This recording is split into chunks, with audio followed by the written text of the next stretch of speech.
RGB LEDs are a fun and easy way to add some color to your projects. Since they're like 3 regular LEDs in one, how to use and connect them is not much different.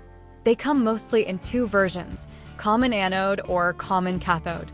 Common anode uses 5V on the common pin, while common cathode connects to ground. We use second version of RGB LED.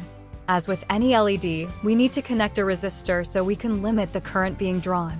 We have to connect each from 3 wires to pulse width modulation pins, marked with tilde symbol.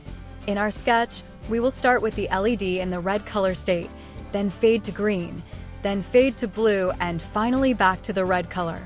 By doing this, we will cycle through most of the color that can be achieved.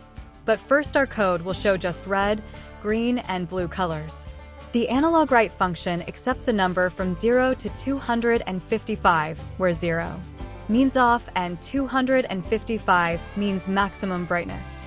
We are using a for loop to add brightness to the LED and delay function so our eyes can see the changes. Thanks for watching and have fun!